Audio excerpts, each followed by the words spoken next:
Environmental Awards in the Hartzog program. I'd like to review those winners for you right now.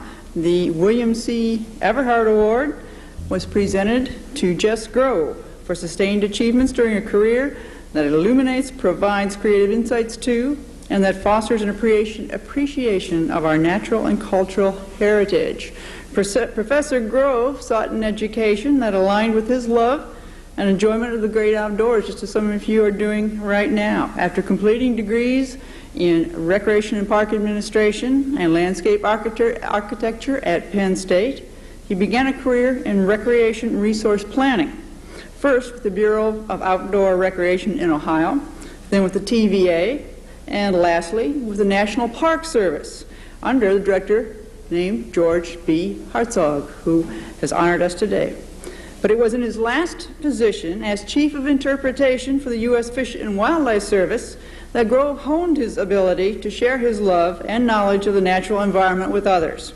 For the next 24 years, he would draw heavily upon these experiences as he guided Clemson students through discovery of the natural and historic treasures around them.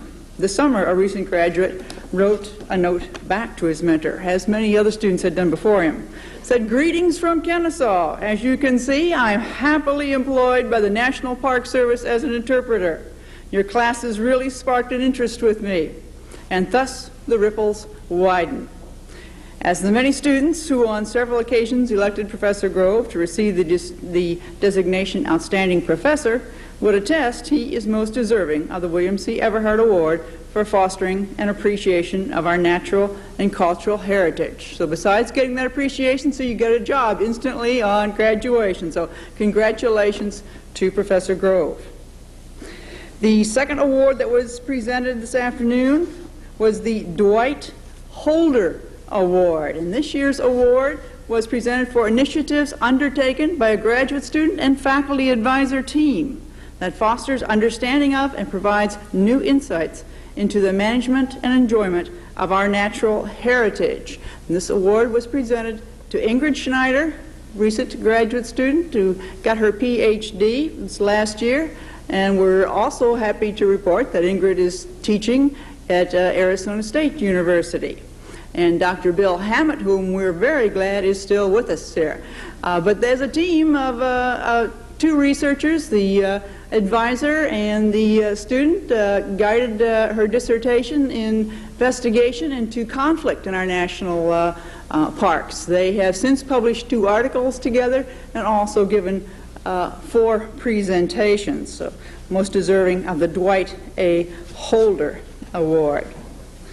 The third award that was given this afternoon was the Benton H. Box Award for management in the private sphere over a sustained period that has demonstrated leadership in preserving, enhancing, renewing, and restoring a livable environment. And we were very happy to present this award to a most deserving group, and that is the Duke Power Company.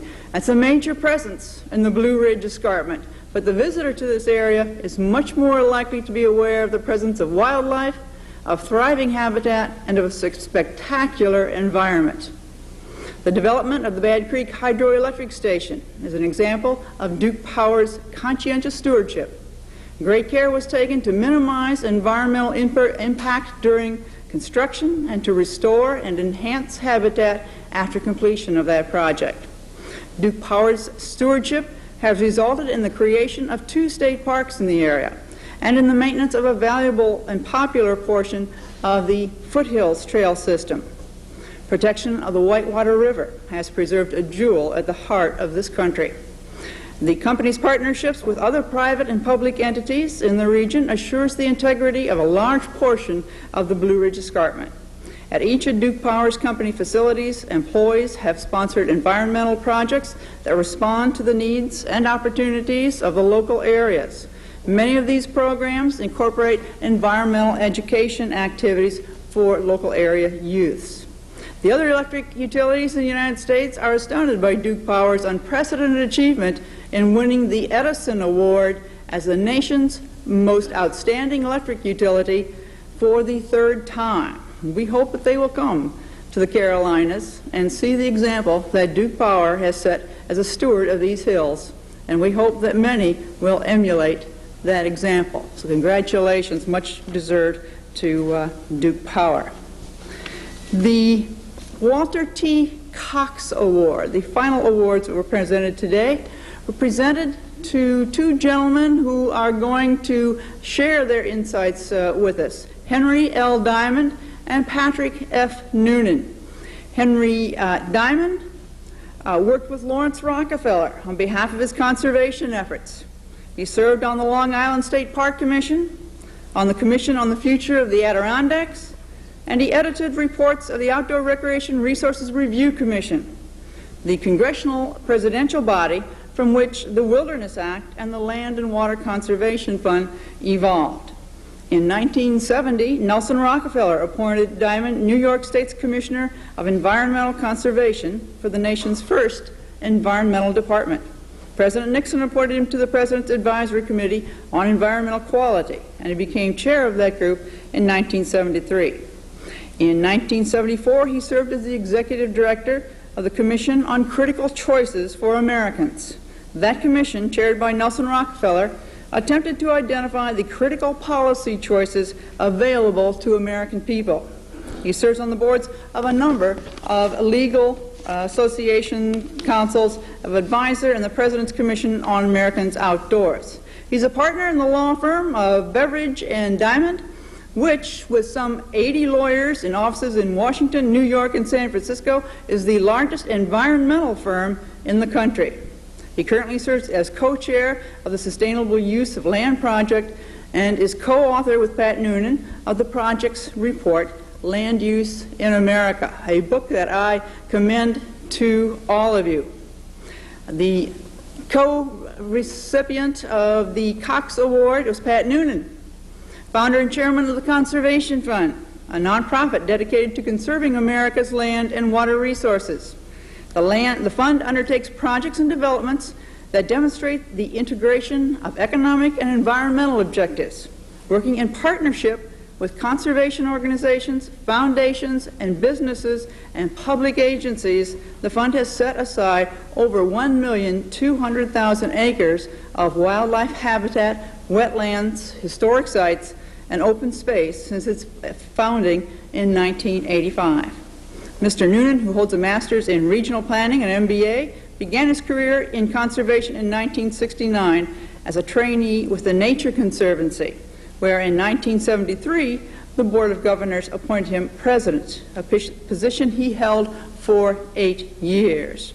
As the founder of the American Farmland Trust in 1980, he currently serves as chairman of the board's executive committee, also as member or trustee of the National Geographic Society, and a member of the Board of Visitors at Duke University. We've heard of that other area in our league, the School of Environment, and many other organizations. He's a recipient of numerous awards and received a 5-year fellowship from the John D. and Catherine T. MacArthur Foundation in 1985 for his pioneering work in fostering partnerships between business and environmental community.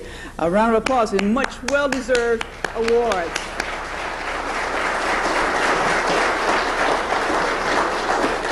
We're honored to have you with us today, and we're very much looking forward to what has come out of the committee deliberations and the council's research into land use in America. Mr. Diamond? You want to touch me here as I fall down the steps?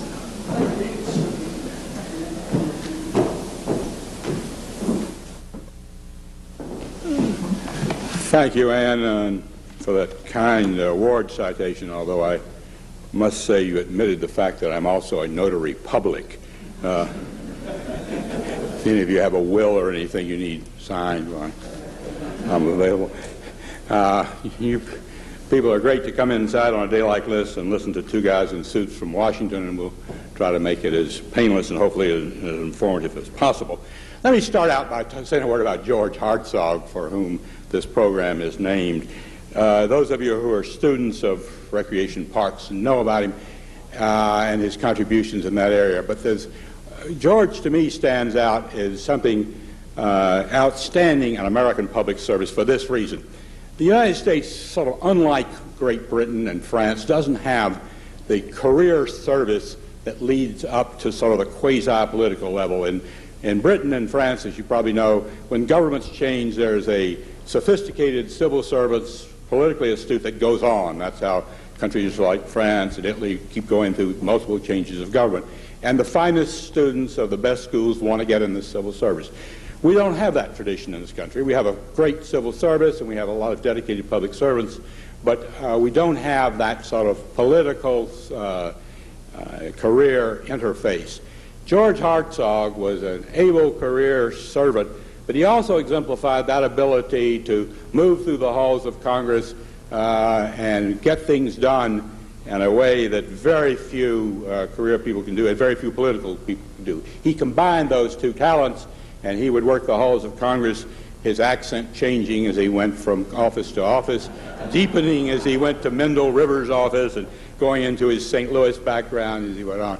But as add to your appreciation of George Hartzog that he's not only one of the great park leaders of our country, but one of the great examples of effective public service and civil service. We want to talk a little bit about a report that Pat and I did, and I'm sort of a warm-up act for Pat. I'll talk briefly, and he will follow up with the core of the stuff. But we decided that a basic central premise we went into developing a report, we went into it with and we came out with, and it is a central finding, and that is this, that land is the key to environmental quality and much of the quality of life generally. Let me say that again. That's the most important thing I think I have to say.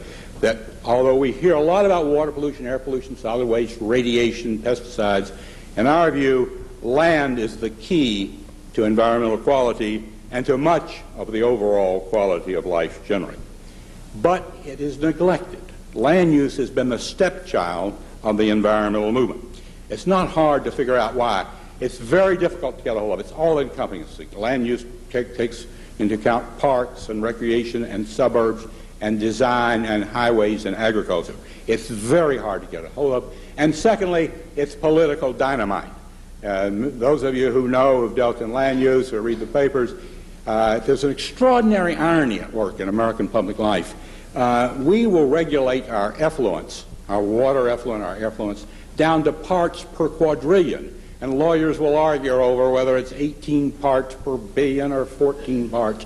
But when it comes to regulating land use, Americans rear back and say, no, it's my land and don't tell me what to do with it. And here in South Carolina, you know that very well from what's going on your shoreline. So we're dealing with something that's hard to get a hold of and it's hard to regulate. But it's very important and we need to face up to it. That's our central finding. You simply cannot put your head in the sand or in the dirt or in the land or anywhere else and avoid land use issues. Growth is coming in this country. No growth is not an option. We either plan and channel the growth or it will work its own will in 1,000 different decisions made on a short-term basis. We often think of the population explosion as a third world phenomenon, something that's happening in Africa or Asia. It's happening in this country as well. The United States population is still growing. The rate has slowed down, but the population still is growing. It'll increase by 50% by the year 2050 at least. And it is not growing evenly. It is growing in places that are attractive to live, like this area, like the coastal areas, like Arizona, like parts of California, so that the impacts are much more intense and disproportionate. People want sun, they want shore, and the mix of the growth is changing, and we're not coping with it. It's not the typical father goes to work, wife stays home with 2.2 children in the washing machine and the car. It's a whole different mix now. There are two career families, there's smaller households, there are untraditional households, so that the whole mix that we've planned much of suburbia on doesn't make sense. The third point we found is that the fact that no growth is not an option and that we must face up to land use issues is the fact that we really, and we don't realize it, we make land use policy all the time. For instance, take the environmental laws, which you know about, the Clean Water Act, the Clean Air Act, the Solid Waste Acts, RCRA, CERCLA, TSCA, the whole alphabet soup of them. In a way, and in a very big way, They are land use provisions. The Clean Air Act says where you can put things and what your traffic patterns can be. The Clean Water Act tells you where sewer lines go. And without sewer lines, there is no intense development. So we have made a bunch of decisions primarily for water pollution and air pollution. To be sure, lofty goals, but we haven't taken the land use impacts into account. In addition to that, other programs which are not environmental, like the farm program, like the highway program, have enormous impact.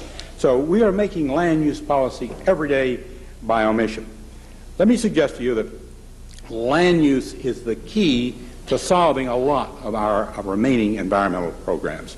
Not just the quality of life, but if you look at water pollution, the traditional formula for water pollution was, when the Clean Water Act was passed in 1972, was about a third of the problem was industrial, about a third was from the public, from municipal plants, about a third was agricultural runoff. Today we've done a pretty darn good job of cleaning up the industry runoff, a pretty good job of cleaning up the municipals, but now well over half, and some think it's about 2/3 or even 3/4 of the problem, comes from land runoff, from farms and suburbs, pesticides from lawns, dogs from city streets. So it is a land use problem that is now most of our water problem. Same is true in air pollution. Stationary sources, those with stacks, both from industry and municipals, have been for the most part cleaned up, at least fairly well cleaned up. What we haven't been able to deal with is the automobile.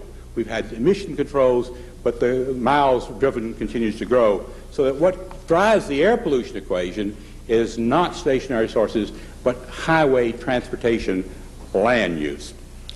Another complication of doing this is that Americans love the land of their own. They love the Chesapeake Bay, they love the Myrtle Beaches of America, they love the Piedmont Highlands, but they hate anybody regulating them. And this is what we have to face up to. We think that land use is something that this country must face up. What do we do about it? Who does it? Pat will go into more detail about the agenda we offer in our book. But let me give you our broad conceptual approach. And we think it is time to change the approach from a confrontation status fraught with litigation to use some new tools. The federal government, it cannot be the land use leader in this country. Politically, it is impossible, it is undesirable, because land use is so different and one size cannot fit all. But the federal government does have a role in coordinating its own house, making the Clean Air Act, the Clean Water Act, the National Environmental Policy Act work together to create a land use fabric. And second, there ought to be a modest program of federal money. There used to be a good one called the Land and Water Conservation Fund. That's another speech another day, but it should be revived. The states, some states are different than other states. Vermont is different than Pennsylvania. Georgia is different than Washington State. But some states, a statewide growth management plan makes sense. Typically Oregon, Vermont, Hawaii, Georgia have plans in place. About 10 of them do. Others, it makes no sense. California is so large that they're so different that they've divided it into 9 regions. It makes sense there. But at a minimum, the states have to take on the big multi-jurisdictional problems. Local government is where the key action is, and here is where we see that we have to energize local government and allow it to use the new tools that are available. They're both technical tools like GIS systems and legal tools like mediation, like alternate dispute resolution, like group action. We need to empower the local governments to use those tools. But in the last analysis, in the final analysis, most of the land in this country is still private, and thank goodness for that. About 2/3 of the nation is still in private hands, and more importantly, the crucial part of it. A lot of the public holdings, in the West particularly, are leftover lands in Nevada and Wyoming, which are not going to be subject to development. The key decisions in this country are going to be made by private lands. And we see a lot of hope there, and Pat will talk some more about this. But we see developments like the land trusts, which there are over 1,000 of, now doing a good job in many communities. We see more corporate stewardship, like companies like you heard about Duke Power today. We think it is key to encourage this corporate stewardship and this private effort, but we have to treat people fairly, and we can't have the horror stories of overregulation. We've got to instill stewardship and hope that private actions will follow the leadership. Let me close and turn to Pat by summing up. that we think that land is the key to environmental quality for the reasons I said. We think that private initiative is the key. Each level of government has a role to play, and it can't be denied.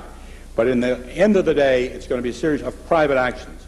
And this is why I'm so delighted that Clemson and other schools are instilling that land ethic and that recreation ethic and that outdoor ethic in people. Because for the long term, we need a courageous and consistent public that will insist on good land use. If they do, we'll have a better environment and a better America. Thank you very much.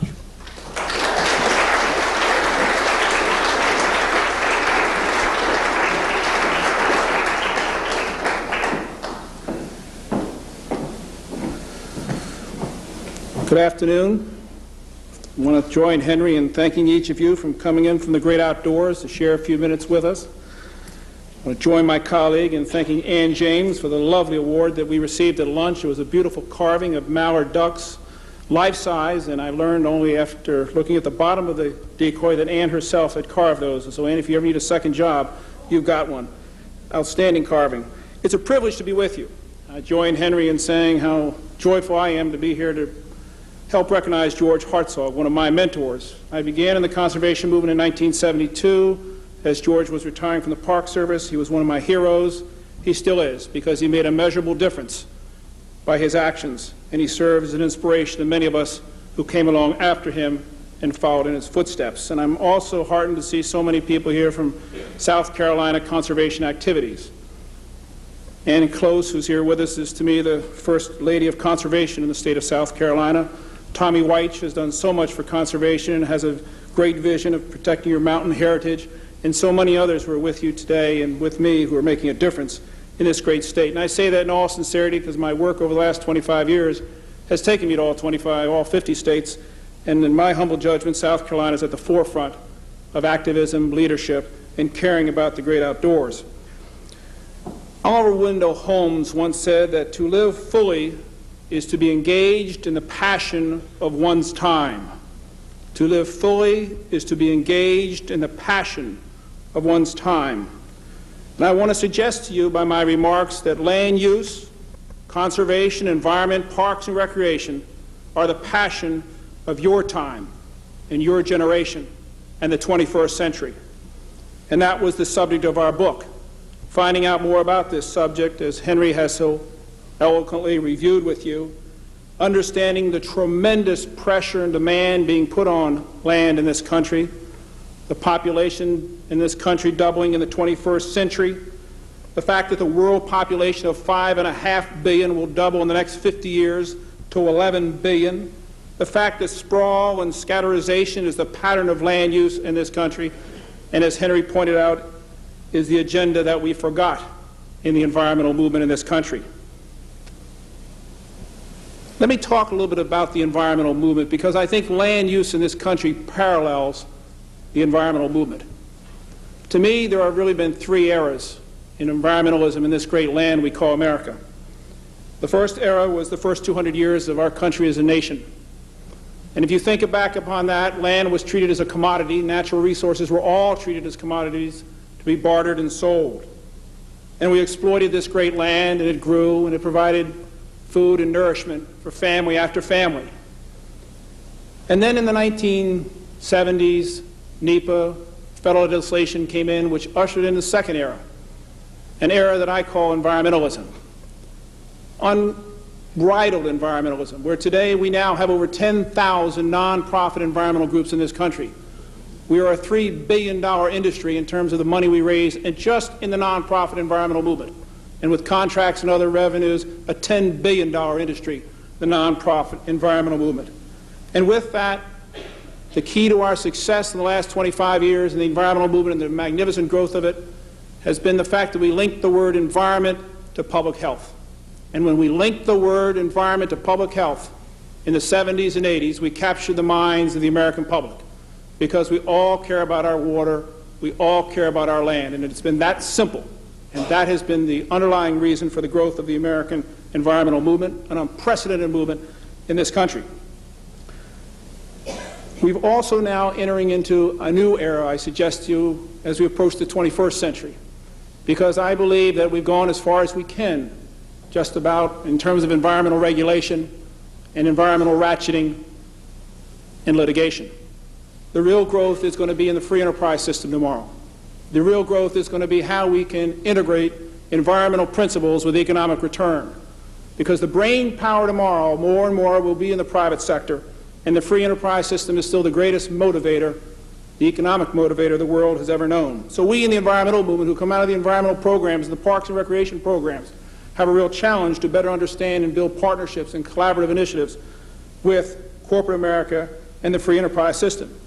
When you have the chairman of DuPont Corporation, Ed Willard, saying that he is the CEO, and CEO doesn't stand for Chief Executive Officer, it stands for Chief Environmental Officer, corporations are listing. When you realize that every Fortune 100 corporation in America today has a vice president for environmental affairs. 20 years ago, that position did not exist. And today it is a highly respected position in many corporations across the land, including those at Duke Power, which is one of the real leaders in responsible corporate activities in the environmental arena. And parks themselves are now treated not as wayside places, but as economic magnets and as economic generators for jobs and creations. You recall recently when the Republican right shut down the national park system. What happened? The real response came in local communities that were impacted because of jobs, tax base, tax revenues, and we turned around the tide and those parks reopened. And in my humble judgment, that was the key to countering that revolution, because we tied it to economics. We tied it to a fundamental understanding of jobs and creation and communities. I talk about the environmental movement because I do think it has paralleled land use in this country. To me, the reason I was interested in doing the report with Henry, doing the study, was land use in the last 25 years since I got out of business school has been a blood sport. It's been a blood sport in terms of confrontation, litigation, and the rapid rise of environmental groups in terms of activism, unprecedented in this country. And so it was time, I believe, to step back, look at where we've been, and more importantly, where we were going, because growth will occur. The population growth is a reality, and we must find ways to accept it. I criticize the brethren in the environmental movement because in many ways we followed a pattern of haphazard conservation. And in my humble judgment, haphazard conservation is worse than haphazard development. You cannot save all the land. You must identify the priorities, and you must channel your efforts on those parks and recreation areas that are the most important and most critical for tomorrow. George Hartzog helped build the national park system. To me, the national park system is one of the great exports of this great land. We were the first nation to create a national park system. Today, 130 other nations have followed our lead. And those are not just areas of outstanding beauty and recreation and habitat and an understanding of nature, but they are also economic motivators and economic generators in ways that we are only now becoming to appreciate. And tomorrow and after tomorrow, it's a concept that we're going to have to understand as we defend those parks and those areas of special sensitivity. So we have to get more engaged in land use. Because in the past, we've been thinking site-specific, if you think about how we created parks and recreation areas. Site-specific, whether it was Yosemite or the local park. And as growth has occurred, we know it occurs linear. And so as what we found in this country was a new awakening and a new realization that tomorrow our conservation agenda must also be linear. Whether it's the escarpment of our great mountain ranges or the coast, or whether it's the river corridors, which form a natural network of open space. The 3.2 million miles of rivers and streams that lace this great country we call America are a natural fabric for our focus for conservation tomorrow. I don't think land use is that difficult. I was trained as a city planner, a regional planner. I don't think it's that difficult. I think the good Lord already planned this earth. I think it's simple. There are areas that are fragile and unique, where the free works of nature abound. Whether it's wetlands or slopes over 25% or steep corridors, those are sensitive lands where we must focus our energies as we create a park and recreation vision for conservation in this country tomorrow. Now, what we found in terms of our report, and we placed it in the rear as an agenda, and I'd like to share with you some of those thoughts of the agenda for the 21st century, because I suggest to you they are your agenda, particularly in the communities where you live, because that is where the action will be tomorrow, community by community across this great land. And we concluded that local government must take the lead in good land use in the future. We need a shared vision in each community of what a community wants it to be like in the future. A shared vision based upon a collaborative effort of individuals coming together, voluntary rather than mandated. And there are wonderful examples in our publication of where communities are coming together and are sharing a vision and are implementing that vision that balances environmental principles with economic development. We felt that state governments are going to remain absolutely critical in terms of incentives and disincentives, planning grants, and providing incentives for local planning. We felt that the rules governing land use must be made far more flexible in terms of efficiency. As a planner, I think the planning profession is still in the dark ages. I think it still thinks location, location, location in terms of where you put development. Whereas tomorrow, it's going to be geography, geography, geography. We're going to have to understand the natural systems. We're going to have to understand how nature works in terms of where we place conservation and where we place economic development. New concepts such as mitigation banking and transfer development rights, where we're working with economic incentives, are the wave of the future because direct appropriations will be less and less as our national and state budgets contract. Yes, Henry and I believe that landowners must be treated fairly, and we do believe that no growth is not an option. And we do look for ways for compensation where landowners can be compensated where appropriate. Henry pointed out that we've eco-zoned America, if you think about it. We've eco-zoned America. We've created scenic rivers, and we've created wilderness areas. We've created endangered species habitats. We've taken conservation easements across the country, sometimes without logic to how they tie together in terms of migration patterns for animals, for wildlife. Again, coming back to the need for visioning and wildlife corridors and thinking linear as animals and mankind migrate. Public land acquisition is still going to be critically needed for sensitive lands. Public land acquisition still critically needed. And it's going to be absolutely critical that we set those priorities for new parks and recreation areas. And we develop funding mechanisms, as I said, like mitigation banking and TDRs, and the old Land and Water Fund, where resource protection is paid for by resource depletion. We concluded that older cities are desperately in need of renewal, and they must be a focus. Recently, the chairman of DuPont gave a fascinating talk when he suggested to land use officials that they ban all future greenfield development, all future development beyond the suburbs, if you could live in utopia, and you focus it back down into the urban areas through tax incentives and tax and credits. And we're going to have to do much of that in the future as our urban areas deteriorate across this land. We concluded that private landowners, which control 2/3 of the land, are the key to land use in the future, and their stewardship is going to be vitally important in terms of what takes place on those lands. What is going to drive land use in this country? One simple natural element: water. Water. Only 2% of the water in the world is fresh. Half of that is locked up in the polar ice caps. Only 1% of the water is available for human consumption.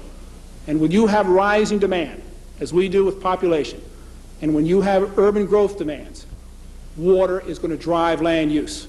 Groundwater impact statements will become common in the future, and they hold a tremendous promise as we try to understand geology and what should take place in terms of conservation and what should take place in terms of development.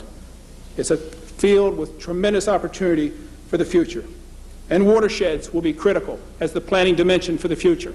And the key hope for that, I suggest to you, is GIS systems. One of the things we found in our report is the tremendous promise of geographical information systems as a new means of understanding geology, as a new means of gaming alternatives when we sit down in a community and analyze sprawl, analyze growth. When you put those together in stakeholder meetings, GIS with its printout capability is a tremendous tool for the future of land use planning and environmentalism in this country. All the major environmental groups are now putting their people through GIS technology training. It is the wave of the future. The major grants that are flowing into our field are coming from foundations who want us to set up GIS technology information systems that we can understand and work with communities so they can better understand. and technology is here, as we all know. So our findings were, in summary, that no growth is not an option. The population demands are real. Haphazard conservation has been worse than haphazard development in some ways, but it has gained the attention of the American public. It has gained the support of the American public. Local grassroots and the environmental movement are the front line for tomorrow. The land trust movement, the nonprofits being established community by community, are the wave of the future, and it's going to continue. We can set up a land trust in any community in this country in 90 days, get a nonprofit ruling, elect a citizens board who can help determine the future of that community. And so land trusts are a viable institution where citizens can band together to create the vision, can work together to enact the plan and the zoning that is so important for the future. Finally, we concluded the partnerships and community initiatives, demonstration projects will be important for the future in terms of collaborative initiatives. By the way, the best news I can give you, and excuse me, George and Henry, both of you are very fine lawyers, but the best news of all I have heard recently is that applications to law schools are down 15%. In terms of tomorrow, there are three keys. People. I have a philosophy, and that is if you look at any field of endeavor, whatever it may be, 1% make things happen, 9% watch things happen, and the great majority, 90%, say, what happened? You represent the 1%. You're highly educated, you're highly motivated. And it is up to you to think in the future, again and again, about resource management issues, land use issues, community by community, in terms of directing our future growth. The second ingredient in addition to people is knowledge. We used to think location, location. I suggest to you it's going to be geography, geography, GIS technology, an understanding of gaming, an understanding of how to use that technology will be critical in the future. When you have the largest timber companies in America, the International Papers, the Georgia-Pacifics, and the Union Camps, all going to GIS technology, all mapping data sets on their timber holdings to better understand watershed management, again, water, which is going to drive land use, you begin to understand the importance of data. And finally, the idea of new institutions, new collaborative institutions, new shared partnerships between industry and the nonprofit community, between government and industry and the nonprofit community, where we collaborate on a common agenda and we collaborate on common initiatives. I think the environmental movement, the land use opportunities do reflect the passion of your times. I do believe they reflect a unique opportunity, and I compliment you for your interest in this subject, and we thank you very much for the opportunity to be with you today. Thank you very much.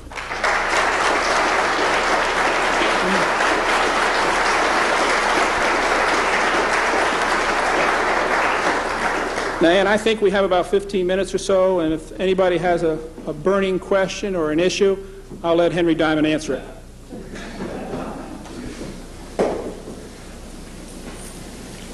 I'll take, while if people are formulating a question, I'll have to tell my favorite George Hartzog story. George Hartzog had a distinguished, sometimes controversial career as director of the National Park Service. And on several occasions I've been at events where people described his long and distinguished career and said, and in 1972, George Hartzog retired. And George always stands up and says, retired, hell, I was fired. And that's part of the courage of a good public servant, running the risk of being fired, which George did on principle. Yes, sir. Since you've got a few minutes in there for questions, could you give us a brief abstract of the other speech from the Land and Water Conservation Fund? We can do that in tandem as well, yeah. The Land and Water Conservation Fund was one of the most extraordinarily successful programs in America. It was started in 1965, and it said, as a national policy, and as a national philosophy, even more than a policy, we will recycle land that's in the public ownership that we get rid of or deplete in some way back into the public estate. And the principal source of this was offshore oil revenues. And the concept was that as the government gets paid by private companies to drill oil, which is a public resource, some of that money would be recycled back into buying more parks, more outdoor recreation areas. It was divided into two parts, a federal part and then a part that gave aid to states and local governments. Over the years, it was built up till at its peak, it was about $900 million a year was going into this fund. And over this, it had about a 25-year run from 1965, 25 years later. And during that period, about $7 billion worth of parks and outdoor recreation areas were bought, some 30,000 projects. When the Jim Watt regime came to Washington in the early Reagan years in 1981, Watt, who had been in charge of this program in an earlier life, killed it. He was particularly the state side of it. And I've talked to him over the years about it, and he knew he could do it because of one reason. This is why Pat and I are so passionate. There was no constituency for this extraordinary program. I mean, because it was not well implemented, and that people did not realize that that park or that wayside or that wetland saved had been done by this extraordinary recycling of public resources. So the fund withered. The federal side of it stayed healthy for a few more years because the federal agencies were better at protecting their turf. But today, even with Secretary Babbitt, a friend of the environment, when he came in, we were all encouraged that this is going to be the revival of the Land and Water Conservation Fund. In fact, Secretary Babbitt had other worthwhile objectives and did not support this fund. So today the fund is virtually at zero. There are those of us who think it needs to be revived, that when this country sells a barrel of oil which the people own, that should go into the trust fund which was created by Congress, and that faith was broken. And we hope to, and whoever is in the White House in 1997, to revive it. But the lesson you learn from this is that when good men do not rise to the occasion, bad things happen. And that is what happened to the Land and Water Fund, and in our view, it's one of the tragedies. But, Pat, you can do the second half of the speech. The parks and recreation movement in this country has always enjoyed a federal incentive program. In the early 30s, 40s, 50s, it was the Capper-Crampton Act, which was an act providing federal matching funds to states and local government to acquire Stream Valley parks. When that fund went out of place, then the HUD Open Space program began, and we used HUD Open Space monies to buy parks and recreation properties. When that went out, the Land and Water Fund was created. We had that for 25 years. Today, it is basically bankrupt, and there's no money flowing to state and local governments to encourage the establishment of parks and recreation areas. And so it is up to this generation to find a new funding mechanism, and through the elected process, find some incentive process to replace the Land and Water Fund, regalvanize it, or retweak what we have already, and try and increase that funding mechanism. And so we really, in Washington, where we come from and operate, are in very difficult straits because we don't have a major national funding mechanism. That's why less money is flowing into parks and recreation. It's helped strengthen the grassroots movement. It's helped make us innovative, create new partnerships and collaboratives. But we suggest that there's a critical need to reinstitute that fund. As Gary Everhart would tell you, who's sitting here with a big smile on his face, there's over $2 billion backlog in the National Park Service alone on in-holdings. You add on the Forest Service and the Fish and Wildlife Service and states, and you begin to understand the crisis we have in creating parks and recreation areas. So as you think about your options for the future and your strategies, a good student paper or two on new ideas for funding, for mechanisms to increase funding in this country for parks and recreation is sorely needed, because we need new ideas quickly. Looking towards the future, as far as development goes, what would you say would be the best approach in joining all the aspects of socialization and political influences and the landowners? You know, you're going to have problems coming up out of each one of those groups. What would you say is the best approach in dealing with that? Like that, what kind of attitude you take, or what kind of educational background would help you out the most doing that?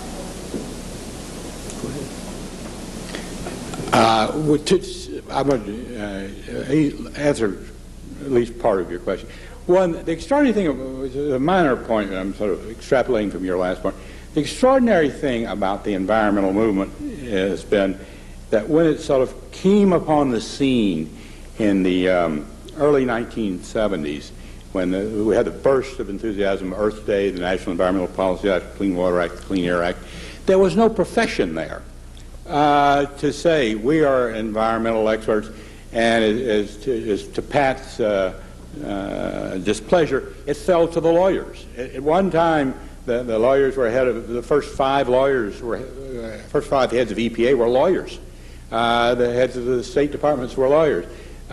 So there has been no real profession. The forestry had part of it, recreation had part of it, landscape architecture, sanitary engineers, but there was no real profession there. I think that's changing, and as I understand the broad curriculum that are here and elsewhere, you get a chance. So that's one aspect.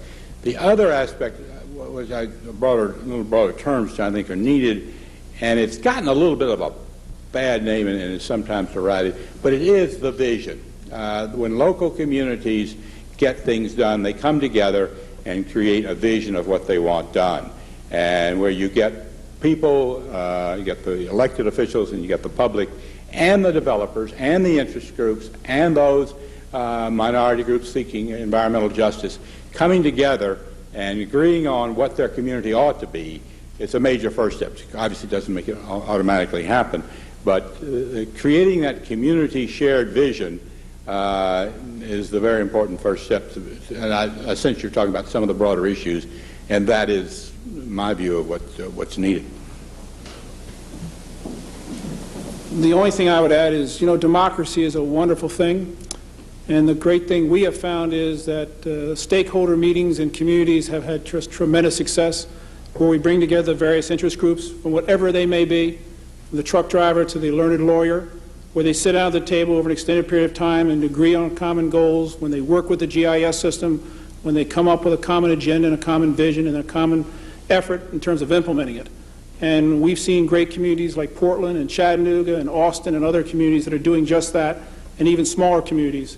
And I suggest to you in the future that that is going to be part of your job and part of your task, to be mediators and conciliators who bring together the various interest groups around a common agenda. And that is the advantage of democracy, and that's why this country has just such a tremendous opportunity in terms of land use, because our system facilitates dialogue, encourages dialogue, and also encourages debate and disagreement. Yes, sir. We have a tradition in this country of taking a proprietary relationship toward the use of our public lands. Other countries around the world really haven't had that luxury. For example, Great Britain. They take a more regulatory approach. What does the future portend for us in this country? Will we be able to follow that old traditional proprietary model, or are we going to have to adjust and take other steps? Well, there are two answers to that. One's from a lawyer, one's from a businessman. I'm the businessman. I'll let the lawyer speak second. I hope that the proprietary effort will work. I do believe that the key is good information. I do believe that technology is with us and on our side. And I do believe that if you work in a community and you share the understanding of natural resource values, and you understand the various needs that a community has as it grows, and you set priorities in terms of employment centers, schools, related areas, as well as parks and conservation, that you can reach consensus. You're absolutely right. Other countries have done it more through a regulatory approach, which I don't favor because I don't think it enlivens you and it doesn't provide incentives. And I continue to be an optimist that the idea of shared community vision and working at the grassroots and shared understanding is the way of the future, and incentives for growth here and disincentives for no growth over there are the way of the future rather than a regulatory system. Henry? I'm not going to sue you. Let me add, I had a further thought about your question about leadership. There are some extraordinary examples of park and recreation people being that coalescing leader. Pat and I share a friendship with a man named Charles Jordan, who's chairman of the director of Parks and Recreation in Portland, Oregon, and has been a major force for a lot of the good things that have gone on in Portland. From his role as a park director, he has had enormous influence in the minority community, has had an enormous influence on land use there and across the nation. He is now a recognized leader. So that perch of those of you who are going to pursue a role in parks and recreation, it is one which can have an enormous impact beyond just the park you happen to run. You know, related there too, the other fascinating development that I've seen in the last 25, 30 years is the tremendous interest now in the private sector in working with the environmental community. We are working now with major developers around the country who have come to us and said, we need your help. We have an economic investment. We need certainty in getting our permit approved. We need to understand the ecology of the property. We need to understand the geology. And then we need your help in helping us design the development, what should be set aside, and what should be developed. And I suggest to you you're going to see more and more joint ventures between nonprofit environmental groups, public sector institutions, and corporations and investors, because the environmental laws that we have in the books are so damn powerful. I mean, you can bankrupt individuals. Chase Manhattan Bank today, one of the largest banks, requires an environmental impact statement on any industrial or commercial loan. Think about that. They require an environmental impact statement. The head of the Society of Real Estate Appraisers, the MAIs, has recently said that all appraisers must have ecological awareness because it can mean the difference between profit and loss, and in many cases avert financial ruin. Amazing statements coming from the business community, from the appraisal association, and from the bankers and insurance industry who are coming to us saying, hey, help us better understand the laws that we have. Help us understand ecological principles. Help us understand GIS technology, and help us with our investments before we even make the investments. Help us do the endangered species surveys. California is a hotbed today for endangered species management. And the hotbed that's taking place is the dialogue between the environmental community and the environmental groups, where they're working on joint ventures together, joint equity investments, joint title, setting aside the park and recreation areas first, based upon the geological understanding, and then channeling development on lands that have the carrying capacity. Those are true joint ventures, and those are very exciting in terms of the models for the future. And they involve parks and recreation professionals, forestry professionals, environmental managers. And for those who say there are no job opportunities in environmental management in this country, I say hogwash, because more and more of the private sector is going to have a better understanding of environmental principles in terms of economic investments. Every property now we buy for parks and recreation, every property, and our organization is buying 150 properties a year, we do an environmental impact statement because we don't want to get in the chain of title if there's a hot spot, because we're liable, even though we didn't cause the problem. So the laws we've created have furthered the nonprofit movement in terms of having to go through these hoops to acquire lands. And I have to ask myself, is the right way to go? I don't think it is. The bottom line being shared information, shared technology, shared ideals about blending economic return with environmental principles are the way of the future.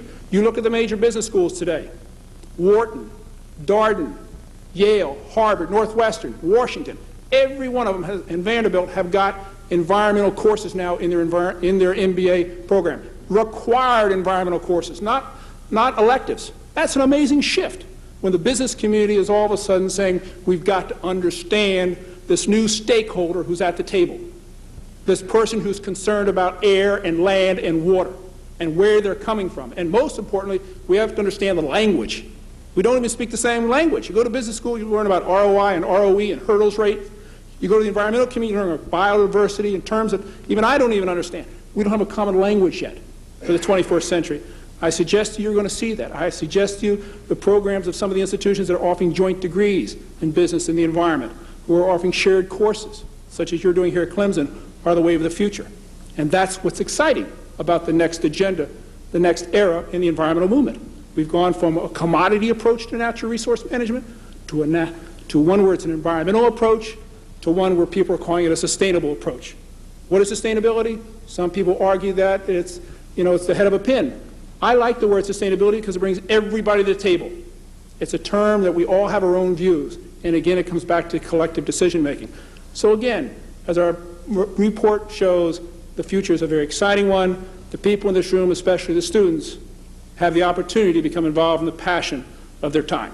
Good luck to you all, and thank you very much for having us.